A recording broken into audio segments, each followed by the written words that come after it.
Hello नमस्कार दोस्तों, एक बार फिर से मैं आप लोग का स्वागत करता हूं। आशा करते हैं आप लोग स्वस्थ होंगे, मस्त होंगे, आपकी तैयारी बेहतर ढंग से चल रही होगी। तो ग्रुप डी 2026 और एनटीपीसी ग्रेजुएट और अंडर ग्रेजुएट 2026 तीनों वैकेंसी आने वाली है। और तो क्या इसके लिए सबका अलग अलग प्रिपरेशन होता है? आप लोग ट्रैप में फंसते जाते हो। टीचर आपको बोलता है कि इसके लिए ग्रुप डी के लिए ये कोर्स ले लो, एनटीपीसी के लिए ये कोर्स ले लो, और आप लेते जाते हो और आपका सिलेक्शन भी नहीं हो पाता। आज मैं इस वीडियो में आपको धागा खोल के दिखाऊंगा कि कैसे एक ही प्रिपरेशन में आप सब एग्जाम को क्रैक कर सकते हैं। और बशर्ते ग्रुप डी और एनटीपीसी और ग्रेजुएट और अंडर ग्रेजुएट ये तीनों तो कॉमन है, बिल्कुल और बिल्कुल कॉमन है। एलपी जेई में थोड़ा टेक्निकल आता है, इसलिए उसका अलग हो सकता है, लेकिन इस तीनों को आप एक ही प्रिपरेशन में निकालेंगे। और मैंने खुद एनटीपीसी में 97 मार्क्स और ग्रुप डी में 84 मार्क्स लाया था, और कोई कोर्स नहीं लिया था, सेल्फ प्रैक्टिस और सेल्फ मेहनत से किया था। आज मैं आपको सिखा के जाऊंगा। वीडियो को लास्ट तक देखिएगा, आपको मजा आ जाएगा। आपको लगेगा कि मैंने इतना दिन से सब कुछ तो कर लिया, लेकिन इसको मैंने ट्राई नहीं किया। सबसे पहले आपको सिलेबस पता होना चाहिए कि रेलवे में एनटीपीसी और ग्रुप डी में आता क्या है। देखिए, एनटीपीसी में मैथ, रीजनिंग और जीके जीएस आता है, और ग्रुप डी में क्या है कि वही मैथ, रीजनिंग, जीके जीएस आता है, लेकिन साइंस का वेटेज एक अलग से 25 क्वेश्चन का आता है, जिसके लिए आपको साइंस पे फोकस ज्यादा करना पड़ता है। लेकिन ऐसा नहीं है कि मैथ रीजनिंग अलग है, मैथ रीजनिंग एक ही है। इसलिए आप बिल्कुल भी टीचर के ट्रैप में इधर उधर मत फंसिए, इधर उधर का कोर्स मत लीजिए, एक जगह कहीं से पढ़िए। आज मैं आपको, अगर आप सब कुछ में जीरो है, आपको बेसिक से बताऊंगा कि आपको कैसे पढ़ना है। और अगर आप लोग थोड़ा अपने से डेडिकेटेड रहेंगे तो आप फ्री ऑफ कॉस्ट में करेंगे, आपको कोई कोर्स नहीं लेना पड़ेगा। देखिए, मैं अपने टेलीग्राम पे ये मैथ का चैप्टर और ये रीजनिंग का चैप्टर आपको अभी भेजा हूं। आप सबसे पहले, आपका सबसे पहले दायित्व बनता है इस मैथ के चैप्टर को और रीजनिंग के चैप्टर को आप अपने एक हार्ड कॉपी में लिख के अपने दीवार पे चिपका दीजिए। आप जहां डेली उसको देख सकते हैं या जहां पे आप पढ़ते हैं वहां पे फ्रंट में रख दीजिए। मैथ में टोटल इतना चैप्टर है और रीजनिंग में टोटल इतना चैप्टर है। आपके माइंड में ये होना चाहिए कि मेरे को इतना टारगेट लेना। और ये मैथ का चैप्टर जो मैंने बनाया है, ये अभी ग्रुप डी एनटीपीसी सब में इतना चैप्टर को टच किया गया। अगर आप इतना चैप्टर को करते हैं तो ये कंप्लीट आपका मैथ रीजनिंग हो जाएगा बेसिक से। और इसको करना कैसे आपको मैं ये बताता हूं। देखिए, करना कैसे है। सबसे पहले ये मैं अरेंज किया हूं कि चैप्टर का वेटेज वाइज, मींस अगर ऊपर में परसेंटेज है तो इसका मतलब है कि परसेंटेज से ज्यादा क्वेश्चन आता है, और मैं इस अकॉर्डिंग किया हूं। तो आपको इसी अकॉर्डिंग इसको कंप्लीट करना है। इससे क्या होगा कि जिस जिस चैप्टर से ज्यादा क्वेश्चन आता है उसको आप पहले करेंगे। मैं आपको स्पीड में भी बताऊंगा कि कैसे इसको कंप्लीट करना है, कैसे प्रैक्टिस करना है, और कैसे इसको एग्जाम में लेके जाना है, मैं आपको ये भी सिखाऊंगा। इसलिए आप वीडियो को धैर्य से देखिए। ये सारे चैप्टर को लिखने के बाद आप अपने माइंडसेट में ये कीजिए कि सबसे पहले मुझे इस चैप्टर को कंप्लीट करना है और चैप्टर का प्रैक्टिस भी करना है। कैसे करना है ये देखिए। पहला चैप्टर जो है उस पर लिखा हुआ, उसको यूट्यूब पे सर्च कीजिए। आपको या तो गगन सर का या अभिनय सर का, जिसका भी टूनिंग मैच करता है, चाहे वो एसएससी के लिए हो, किसी भी एग्जाम के लिए हो, वो अगर रेलवे के लिए आपको अच्छा मिल जाता है साहिल सर, तो आप उसका परसेंटेज सर्च के परसेंटेज का कंप्लीट वीडियो आप, ये मैं बेसिक से बता रहा हूँ। अगर आपका प्रिपरेशन है, मींस अगर आप इस बार ग्रुप डी में एनटीपीसी में अच्छा स्कोर किए थे, 5-10 नंबर से आपका रह गया था, तो आपके लिए ये नहीं है। आपके लिए आगे वाला स्टेप है। ये स्टेप उसके लिए है जो अभी जीरो से स्टार्ट करना चाहता है।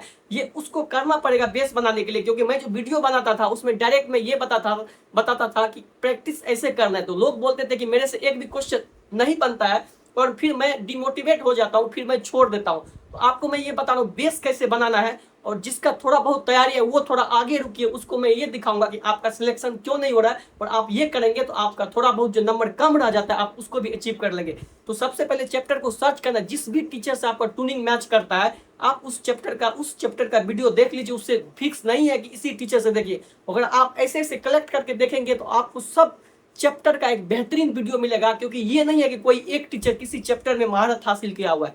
किसी एक टीचर का, किसी का परसेंटेज अच्छा है तो किसी का आपको CI SI अच्छा लगेगा, किसी का मेंसुरेशन अच्छा लगेगा। तो ये आप अगर अपने से खुद डेडिकेटेड हो जाएंगे तो आप सब टीचर का निचोड़ ले लेंगे।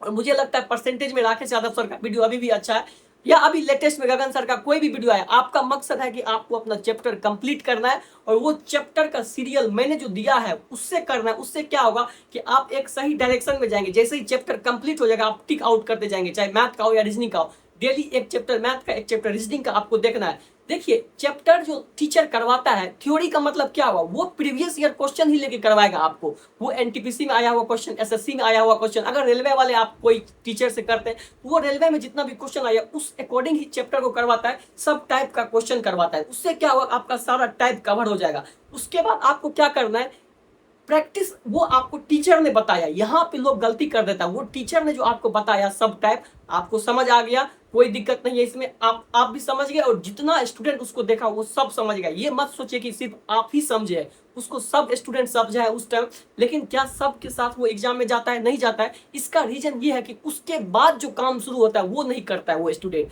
उसके बाद का क्या काम है कि जो चैप्टर आप टीचर से देखे उसमें तो सारा टैग वो कवर करवा दिया, उसके बाद आपका दायित्व बनता है कि उस चैप्टर का आपको खुद से प्रैक्टिस करना है, किसी बुक से या किसी ऑनलाइन प्लेटफॉर्म से। देखिए ऑनलाइन प्लेटफॉर्म में आपको चैप्टर वाइज नहीं है, वो एक प्रैक्टिस है जो कि आपके लिए मस्ट है, मिक्स प्रैक्टिस है, मीन्स सेट वाइज है कि ग्रुप डी में 14 जून को तीसरा शिफ्ट में ये आया, वो तो आपको करना ही करना है। लेकिन उससे पहले बेस बनाने के लिए आपको, जैसे आपने परसेंटेज पढ़ा है तो आपको परसेंटेज का प्रैक्टिस चाहिए कि रेलवे में किस तरह का परसेंटेज का क्वेश्चन आता है, क्योंकि वो तो टीचर ने आपको सारा टाइप बता दिया और समझाया तो समझ गए। लेकिन आप जब खुद से बनाना चाहेंगे तो इसके लिए आप कोई भी प्रीवियस ईयर रेलवे का बुक ले लीजिए। जैसे कि ये बुक देखिए आप लोग 10,000, ये रीजनिंग का है और ये मैथ का काफी मोटा है। आपको मैं ये भी बताता हूँ, अगर आपके पास कोई अदर बुक है तो आप उससे बनाइए, नो डाउट। लेकिन आपको जो चैप्टर आपने पढ़ा है आपका ये दायित्व बनता है कि आपको उसको प्रैक्टिस करना है। और उसके लिए आपको क्या करना है, जैसे परसेंटेज पढ़े, परसेंटेज खोले, इस सब में बुक में क्या है कि बहुत सारा क्वेश्चन है, एक ही टाइप पे 10 क्वेश्चन 20 क्वेश्चन है, आपको सब टाइप से 2-2 क्वेश्चन बनाना है। इसलिए मैं बोल रहा हूँ क्योंकि वही टाइप बार बार बनाएंगे तो आपको ये नहीं होगा कि बहुत ज्यादा आप सीख लेंगे, क्योंकि 2 क्वेश्चन आप बनाइए या 4 क्वेश्चन बनाइए, आपको अप्रोच वो टीचर वाला लगाना है, वो 2 क्वेश्चन बनाना है और सब टाइप से 2-2 क्वेश्चन बनाएंगे तो ये जल्दी कंप्लीट होगा। ऐसे ही जब आप CISI पढ़ेंगे तो टीचर ने जो क्वेश्चन करवाए उसको प्रैक्टिस कर लेना है। उसके बाद फिर आप बुक पे आएंगे और बुक में क्या है कि सबसे 2-2 क्वेश्चन बनाएंगे। इससे क्या होगा कि आपका बेस बनते जाएगा। सबसे पहले मैथ रीजनिंग कंपलसरी है, क्योंकि बिना मैथ रीजनिंग के आप स्कोर नहीं कर सकते, क्योंकि math reasoning full scoring subject है। अगर आप इसमें स्कोर करते हैं तो आप डेफिनेटली अच्छा करेंगे। जीके जीएस सबके लिए हार्ड है, आपके लिए भी हार्ड है। साथ में आपको लूसेंट बुक को फॉलो करना है और ग्रुप डी के चलते मैं इसमें 9th 10th का NCERT ऐड करवाऊं, ठीक, क्योंकि ये आपको NTPC और ग्रुप डी दोनों को क्रैक करवाएगा। तो 9th 10th के NCERT पढ़ते रहेंगे। अभी मेन चीज बचा हुआ है, ये आपको बेस बनाने के लिए है, अभी वैकेंसी नहीं आई है, तो 2 से 3 महीने में आप इस बेस को स्ट्रॉन्ग कर सकते हो और उसके बाद मेन प्रैक्टिस शुरू होता है, जो कि आपको एग्जाम में जादू दिखाएगा और वो चीज असली चीज होता है। तो सबसे पहले टेलीग्राम वाला जो मैं अपने लिंक इसमें डिस्क्रिप्शन में दे दूंगा, वहां से जाके वो चैप्टर को लिख लीजिएगा और ऐसे ऐसे करके एक एक चैप्टर कंप्लीट करना जाना। टीचर आप अपने अकॉर्डिंग डिसाइड कर लीजिएगा, आपको जहां से मजा आता है आप वहां से पढ़िए, लेकिन चैप्टर का जो सीरियल है वो मेरे अकॉर्डिंग जो मैंने आपको दिया है उस अकॉर्डिंग सर्च करके आप पढ़ते जाना है। अगर आप देखिए इसमें बहुत सारे स्टूडेंट होते हैं, आपका क्या प्रॉब्लम है आप खुद समझते होंगे। बहुत सारे स्टूडेंट ये होगा कि जो कुछ नहीं पढ़ा है तो उसको पूरा करना पड़ेगा। बहुत सारा स्टूडेंट ये होगा कि वो चैप्टर वाइज पूरा एक बार फाउंडेशन या कहीं से पढ़ लिया है, उसको सिर्फ प्रैक्टिस करना होगा, आगे वाला प्रैक्टिस। और बहुत सारे स्टूडेंट ऐसे होंगे जिसका कि कुछ कुछ चैप्टर कंप्लीट होगा, कुछ कुछ चैप्टर नहीं कंप्लीट होगा। तो उसको क्या करना है, जो जो चैप्टर कंप्लीट है उसको नहीं करना है, उस पर उतना समय नहीं देना है। जो जो चैप्टर छूटा हुआ है उसमें से पेज में से उसको, जैसे रेस है, ये सब छोटा छोटा चैप्टर है, रेस है और स्टैटिक्स है, ये सब प्रोबेबिलिटी है, या जो सब उसमें दिया हुआ है वो सब बहुत लोग छोड़ देते हैं, उसको आप लोग को देख लेना है। उसके बाद आपको सीधा प्रैक्टिस ऐसे मैथ रीजनिंग में करना है। और साइंस के लिए मैंने बता दिया 9th 10th का NCERT, वो 9th 10th का NCERT आपको बेस बनाने के लिए बोला है। प्रैक्टिस आपको कहाँ से करना है, टीचर आपको कौन सा यूज करना है। टीचर के लिए आप साइंस मैग्नेट को साइंस में फॉलो कर सकते हैं, उसका मैराथन वीडियो है 11 घंटे 11 घंटा का। और अगर आप उससे भी बेसिक से लेके एडवांस तक पढ़ना चाहते हो तो आपको मैंने बताया था स्टडी वाइन्स ऑफिशियल, उसका भी साइंस का प्लेलिस्ट बना हुआ है, फिजिक्स केमिस्ट्री बायो का। NCERT के साथ अगर आप उसको ऐड करके पढ़ेंगे तो आपका साइंस खुद का भी नॉलेज बढ़ेगा और आप टीचर का भी कॉन्सेप्ट ले लेंगे। उससे क्या होगा कि आपका दोनों कॉम्बिनेशन जैसे ही बनेगा तो आपने जो समझा और टीचर ने जो आपको समझाया वो काफी ज्यादा एडजस्ट होता है माइंड में और वो लंबे समय तक याद रहता है। ये मैं बिल्कुल बेसिक से बता रहा हूँ, ऐसे कीजिए, आपको कोई कोर्स लेने की जरूरत नहीं। देखिए आजकल टीचर क्या कर रहा है, बिजनेस कर रहा है, वो आपको जितना बार कोर्स बेचेगा उसको उतना इनकम होगा, भले वो उसको कंप्लीट कराए या नहीं कराए। स्टार्टिंग में वो बहुत बड़ा बड़ा बात बोलता है कि ये करा दूंगा, NCERT कंप्लीट करवा दूंगा, 45 NCERT पढ़ा दूंगा, ऐसे बोलता सब है लेकिन करवा नहीं पाता है कोई। लेकिन क्या है कि स्टूडेंट भूल जाता है कि हाँ चलो, फिर नया स्टूडेंट जुड़ जाता है, फिर उसका कोर्स ले लेता है। तो ऐसे आप लोगों को इतना पैसा नहीं फेंकना है, ऐसे नहीं भटकना है, अच्छे से तैयारी करना है, अपने माइंड को यूज करना है कि हाँ ये सिलेबस है, इसको मुझे कंप्लीट करना है, सब कुछ फ्री में अवेलेबल है यूट्यूब पे, जो आपको पेड कोर्स में पढ़ाएगा उससे बेहतर अगर आप सिंगल वीडियो खोजेंगे उससे बेहतर कंटेंट आपको मिल जाएगा, क्योंकि यूट्यूब पे सब ये दिखाना चाहता है कि देखिए मेरा कंटेंट ये है, मैं ऐसे पढ़ाता हूँ ताकि आप मेरा कोर्स ले। लेकिन आप लोग को उस कंटेंट को ही एब्जॉर्ब कर लेना, फिर दूसरा चैप्टर आपको दूसरे टीचर या उसी टीचर से, अगर आप एक ही टीचर से पढ़ना चाहते हैं तो आपको प्लेलिस्ट मिल जाएगा, रेलवे मैथ प्लेलिस्ट, बहुत सारा चैनल है जो रेलवे मैथ प्लेलिस्ट मिल जाएगा। आप वहाँ से चैप्टर जो मेरा ऑर्डर है उस ऑर्डर से कंप्लीट करते जाइए, टिक आउट करते जाइए, एक ही टीचर से भी आप पढ़ सकते हैं, बहुत सारा फ्री ऑफ कॉस्ट अवेलेबल है। उसके बाद आपको ये एक बेस हो गया मैथ रीजनिंग और साइंस के लिए। साइंस के लिए एनसीईआरटी 9-10 प्लस स्टडी वाइज या मीन्स दोनों में से एक ही को, या स्टडी वाइज या साइंस मैग्नेट का वीडियो देखना है, उससे आपका साइंस होगा। जीके के लिए आपको लूसेंट को स्टार्टिंग से ही पढ़ना है, जैसे कि उसमें ज्योग्राफी, पॉलिटी, हिस्ट्री ये सब ज्यादा हो गया, मीन्स ये सब अच्छा, मीन्स एक पुस्तक नहीं पढ़ना है, पर्यावरण सब नहीं पढ़ना है, आपको ये 3-4 चीज पढ़ना है, जैसे हिस्ट्री पढ़ना है, पॉलिटी पढ़ना है, ज्योग्राफी पढ़ना है, इंडियन ज्योग्राफी पढ़ना है। ये सब बार बार रिपीट होता है। देखिए रेलवे का थोड़ा जीके है कि कुछ से कुछ पूछ देता है, लेकिन आप इतना करके जाएंगे और बाकी लोग जो कुछ नहीं करके जाएंगे उससे आप बेहतर करेंगे और आपका रिजल्ट मैथ रीजनिंग और इतना अगर आप जीके कर लेंगे तो आप एक टॉपर की श्रेणी में आ जाएंगे। करंट अफेयर्स के लिए आपको एसपीडी या एडिटोरिया का कोई भी बुक पढ़ना है और साथ में आपको एक मंथली वीडियो देखना है। देखिए मेहनत करना पड़ेगा। अगर आप टीचर से देखते हैं तो आपको कोई कोर्स ले लेते हैं तो आपको उतना मटेरियल भी नहीं मिलेगा और आपका उसमें भी समय जाएगा। इसमें आप अपने से कर रहे हैं तो आपको मेहनत भी लगेगा, मेहनत जरूर लगेगा, लेकिन ये कंटेंट जो होगा ना ये आपके साथ 100% एग्जाम में जाएगा। और सिर्फ आप कोर्स लेके पढ़ेंगे तो उस टाइम तो आपको मजा आएगा, लेकिन फिर आपको ऐसा लगेगा कुछ दिन के बाद कि आपने कुछ किया ही नहीं है, क्योंकि उसमें सिर्फ टीचर का मेहनत था, आप बस सुन रहे थे, देख रहे थे, आपको लगेगा कि मैंने कंप्लीट कर लिया है, लेकिन वो आपके साथ एग्जाम में बिल्कुल नहीं जाएगा। अगर आप मेरे अकॉर्डिंग जो मैंने बताया ऐसे करेंगे तो उसमें आपका माइंड चलेगा, आप क्वेश्चन को समझेंगे, आपको लगेगा कि हाँ मैं खुद मेहनत कर रहा हूँ और ये मेरे साथ एग्जाम में जाने वाला है। ये मैंने बेस के लिए बता दिया। अब मैं आपको बताता हूँ कि आपको कैसे प्रैक्टिस करना है। ये सब जो है एक चैप्टर वाइज प्रैक्टिस हो गया, जो कि आपको कुछ नहीं आता है तो बेस बनाने के लिए हो गया। अब आपको एक मिसलेनियस प्रैक्टिस जो कि आपको एग्जाम से 2 या 3 महीने पहले मस्ट है, वो आपको करना ही करना पड़ेगा। आपका चैप्टर हो गया है या नहीं हुआ हो, अगर आप इस मिसलेनियस टेस्ट को प्रैक्टिस नहीं करते हैं तो आपका सारा प्रीवियस वो जितना भी आप पीछे बेस बनाए वो सब आपका गुड़ गोबर है, क्योंकि ये आपके साथ नहीं है। ये जितना भी स्टूडेंट है वो चैप्टर वाइज पढ़ तो लेता है, लेकिन जब वो मिसलेनियस प्रैक्टिस पे आता है तो वो चैप्टर भूलने लगता है। और उसका एक ही सॉल्यूशन है कि जब आप मिसलेनियस प्रैक्टिस रगड़ के करेंगे तो फिर आपको ये याद आते रहेगा कि ओ मैंने इस चैप्टर में ये पढ़ा था। या आप मिसलेनियस प्रैक्टिस में अगर गलत करेंगे किसी टाइप का क्वेश्चन को तो फिर आपको याद आएगा कि मैंने तो वो चैप्टर वाइज में पढ़ा था, फिर आप वहां पे जाके देखेंगे तो वो रिलेट हो जाएगा और फिर वो आपको लंबे समय के लिए याद हो जाएगा। ये होता है एक बेस्ट अप्रोच। पढ़ हर कोई लेता है, आप देखते होंगे कि फाउंडेशन हर कोई कर लेता है, 10,000 लाख इतना स्टूडेंट एक बैच में रहता है, लेकिन उसका सिलेक्शन क्यों नहीं हो पाता है? क्योंकि वो मिसलेनियस प्रैक्टिस नहीं करता। और मिसलेनियस प्रैक्टिस में भी 2 तरह का प्रैक्टिस होता है। एक तो होता है मिसलेनियस सेक्शनल प्रैक्टिस, जिसको कि मैथ, जैसे मैथ का आपको प्रैक्टिस करना है 25 क्वेश्चन का, जिसमें मैथ का सभी चैप्टर को टच किया जाता है। एक होता है रीजनिंग का और एक होता है फुल मॉक टेस्ट।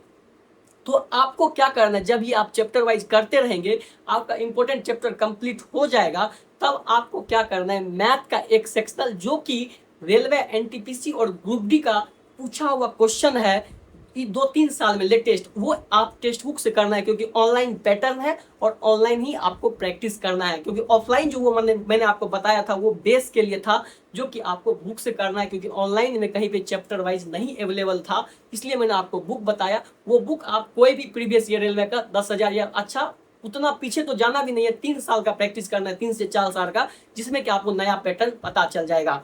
उसके बाद वो सेक्शनल जो टेक्स्ट बुक पे आप जाएंगे तो उसमें आप मैथ, मैंने जैसे हमेशा मैंने आपको बताया कि जैसे ही सर्च करेंगे math for all railway exam, आपको सारा मैथ आ जाएगा, जो कि ये 2 से 3 साल में आपको group D, NTPC, ALP, JE में आया। उसको आप क्या करेंगे, उससे सबसे 10-10, 15 सेट लगाते रहेंगे डेली। उससे क्या होगा कि आपका ओवरऑल मैथ का सारा चैप्टर एक बार में प्रैक्टिस होगा। जैसे ही आप खोलेंगे, जैसे मान लीजिए आप एनटीपीसी प्री का खोले, उसमें 30 क्वेश्चन रहेगा, तो ऐसा तो नहीं रहेगा कि 30 क्वेश्चन परसेंटेज से ही रहेगा या सीआईएसआई से रहेगा। उसमें 30 मीन्स बहुत सारे चैप्टर को टच करके एक सेट बनता है, जो कि प्रीवियस ईयर में पूछा गया है। तो उसको आप प्रैक्टिस करेंगे, आपका सारा माइंड मीन्स सब चैप्टर में आपका दिमाग चलेगा। ये नहीं होगा, क्योंकि क्या होता है subject wise, chapter wise practice में क्या होता है, जैसे आप परसेंटेज बना रहे हैं तो आपका परसेंटेज में तो बहुत दिमाग चलने लगेगा, लेकिन CISI जैसे ही आप बनाएंगे तो आप परसेंटेज भूलने लगेंगे। लेकिन मिसलेनियस प्रैक्टिस में क्या होता है कि आपका सब चैप्टर पे एक साथ दिमाग चलेगा, और इसका प्रैक्टिस करना आपको मस्ट है, क्योंकि एग्जाम में आपको एक चैप्टर से नहीं बल्कि सभी चैप्टर से मिलकर आएगा क्वेश्चन,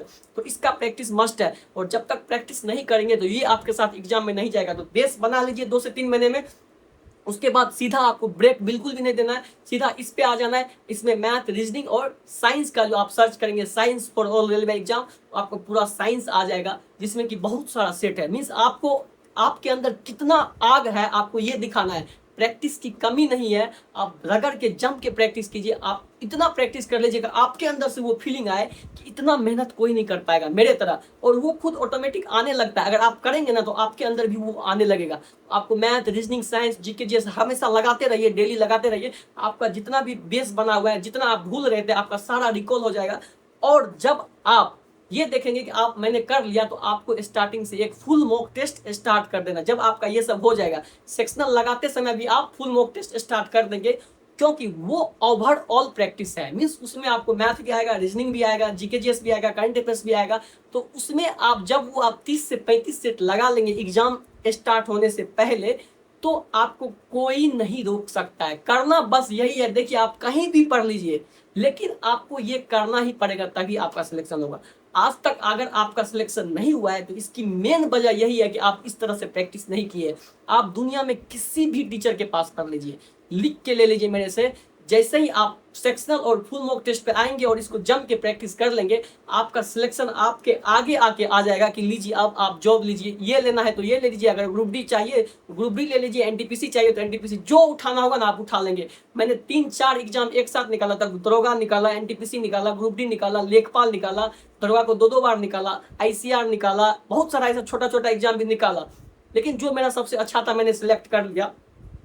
तो एक ही स्टूडेंट आप भी देखते होंगे कि बहुत सारा एग्जाम निकालता है, और इसका मेन वजह यही है कि वो इस तरह से प्रैक्टिस कर लेता है, क्योंकि आना सब में math, reasoning, GK, GS, current affairs ही आना है।